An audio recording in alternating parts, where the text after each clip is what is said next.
Take a deep breath. Transformational change is extremely uncomfortable. And connections made in the service of transformational change should be extremely uncomfortable. And so I'm going to talk to you about times I have been extremely uncomfortable and things of which I have been guilty on more than one occasion. Let's go to Turkey for a second. It's August, and we're in Ankara, and the Turkish capital is about as hot as I had expected it to be. This would turn out to be the only thing on this trip that goes according to plan. How is it, for example, that I, who on a really, really good day can be considered wildly antisocial, I'm standing in a hotel lobby, a very nice hotel lobby, with a book and a pen, making those kinds of gestures that you make when you're trying to communicate with people with whom you do not share a common tongue. I don't speak any Turkish, and 97.6% of the people in the room don't speak any English at all, particularly not my weird Trinidadian Welsh-inflected accent English. And I'm holding this pen and this book, and I'm gesturing, and I'm trying to get these people to understand that what I really want them to do is sign this book. Because I'm at a wedding of a childhood friend, a Trinidadian woman, and a Turkish man. And the book that I'm trying to get them to sign is the kind in which friends, relatives, well-wishers write down all the good advice that you give to brides and grooms and that they never ever read again after that one day is over. And this whole experience is incredibly stressful for me because antisocial, don't speak any Turkish, but I've let myself be convinced that in the service of this childhood friendship, this is what I should be doing. Okay? Flash forward an hour and a half, and I am hiding in the hotel bathroom. And I have a gin and tonic, and I'm telling myself, it'll be okay, Stacy. It'll be okay. You can go back out there. All the Instagrams in the world is not a problem. It's not a problem. The thing about this hotel bathroom, though, is because this hotel is so nice and so fancy, it has the sorts of lights that tend to switch off when there hasn't been activity for a certain period of time.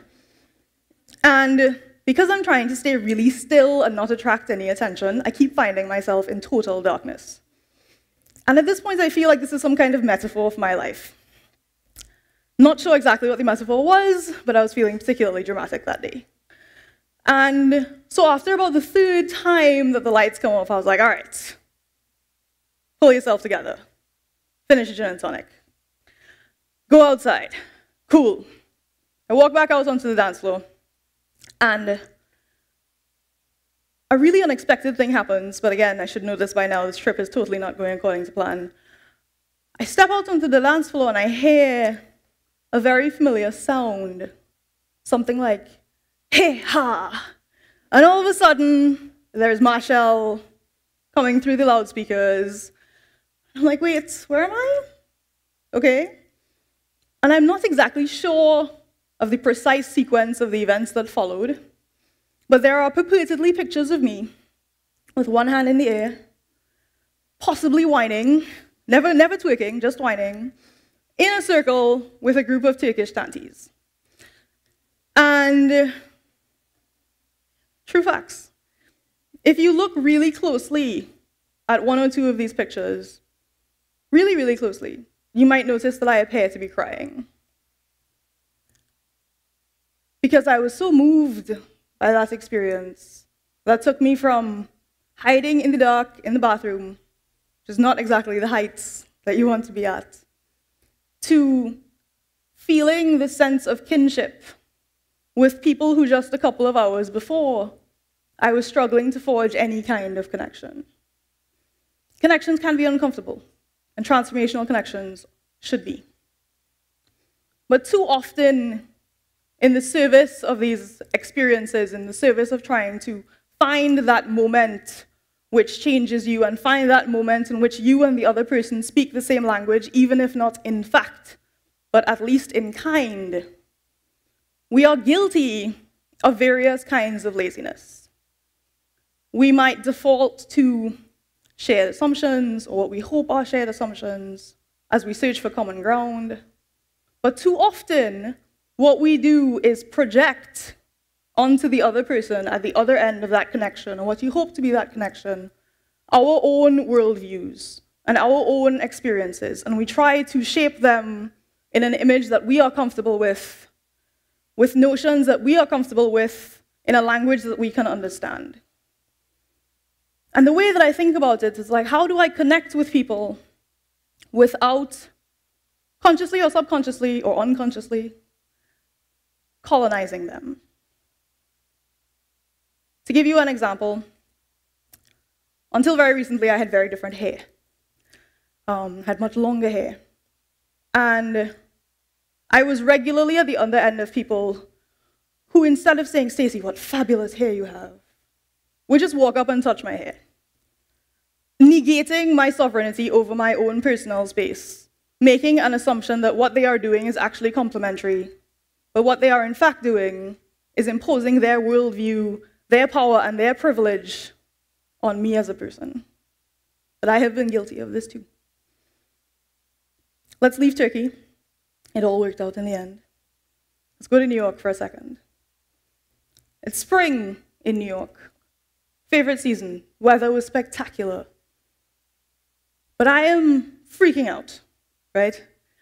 I'm standing on a university campus, and it's the sort of university that is so famous, so renowned. Just being there makes you feel like a smarter person. You want to start writing a dissertation that very second. And I'm standing on this university campus freaking out because I'm there for an interview for a scholarship. A scholarship that would fund access to a graduate program. And for me, this is a graduate program of which dreams are made, right? This is like, yeah, that would be amazing. It would change my life. It would be transformational. And so I'm trying to calm down. I'm like, okay, Stacy, you've got this. And I'm all crisp suit and fancy head wrap. My best head wrap, I broke it out. And I'm counting down the seconds, trying not to attract the attention of the guard who's looking at me like, hey. Counting down the seconds to the interview. And when I finally go upstairs to the interview, exchanging pleasantries with strangers, as I'm so fond of, I think it's going well. And then the interviewer, in reviewing my file, he says, "Oh, you're Trinidadian." My kids had a Trinidadian nanny. Now, about a week or so before, I had been meeting friends for brunch, as you do in New York. It's practically a requirement. I'd been meeting friends for brunch in the kind of neighborhood where you regularly see what I tend to call competitive mothering. And competitive mothering in New York means you essentially walk out of the delivery room and go straight to a spin class or a Pilates class.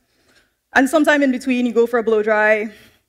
And to mix it up, you'll run 5 miles while pushing one of those strollers that cost as much as a small car.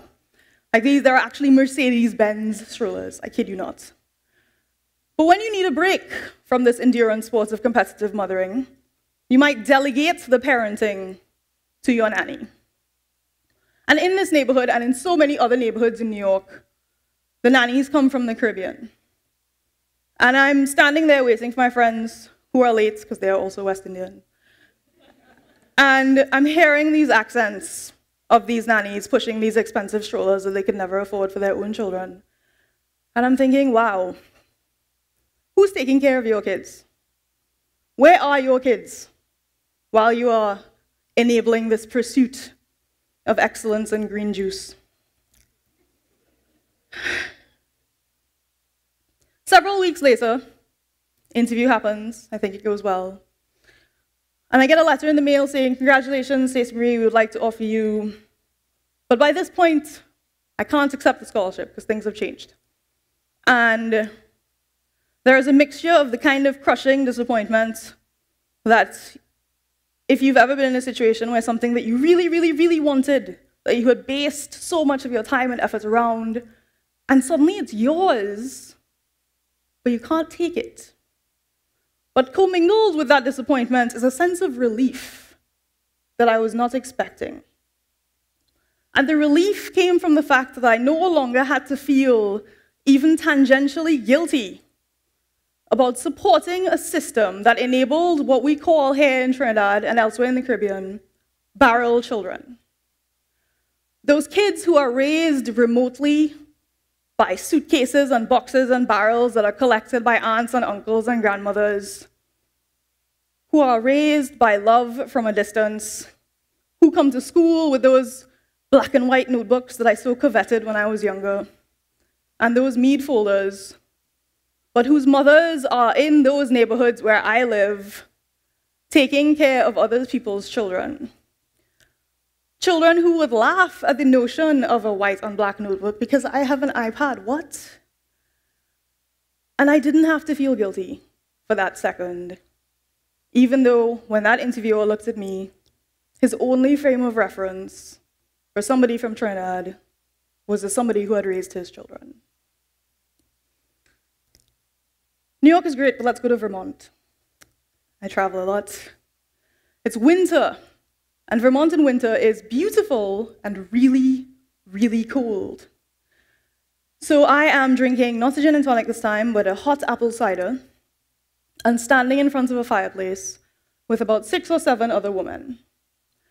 And we, along with 200 or so other women, are in this hotel in Vermont for a weekend of mentorship and learning and understanding and career development. And because it's 200 women in a hotel in Vermont in the middle of winter, there's been lots of discussion around smashing patriarchies and the need for feminism and the importance of sisterhood and of lifting each other up in the service of it all. And we're having a great conversation, and somebody's talking about the challenge of being a senior woman in the newsroom. There are a lot of journalists and media people there. And she stands out because she's one of the few ethnic minorities in the room. We are two of the few ethnic minorities in the room of 200 at this weekend. She's about 28 years old, so she's pretty young for all the things that she's accomplished. And she's talking and she's saying, I am so fortunate that my mother, so her son's grandmother, has opted into helping her raise that son because of the challenges of what it takes to be a parent, be a full-time parent, and have a full-time job, and be senior and be successful in that position. And we're talking, and it's great, and then she says, and I am so grateful that my husband is here too, and I go, whoa. Because all of a sudden, I realize that I didn't expect a husband. I realized that in the service of facilitating that conversation and making connections with these women, I had engaged and was totally guilty of a series of mental shortcuts. It's like young, 28, grandmother around, single parent, done. And it wasn't until I thought about it, I was like, wait, that was not acceptable. I had fallen into the trap of myself taking my power and my privilege and my worldview and my understanding of the universe and all of its dynamics and imposing it on this woman with no basis in reality, with no reason other than it was a convenient mechanism to continue with the rest of the conversation. Connections can be uncomfortable. Colonialism is worse. And so I want to challenge you here today to give yourself the space and to give those around you the space to think for a moment and say, is this really about me and my worldview? Am I actually just saying that I'm connecting with this person, but I'm trying to make them speak English instead of trying to understand their Turkish? I am in their country after all.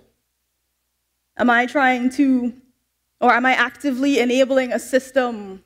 Am I complicit, willfully or unintentionally, in a system that reinforces these hierarchies of power and privilege through my own intellectual laziness when I should know better, do know better, and constantly tell other people to do better as well?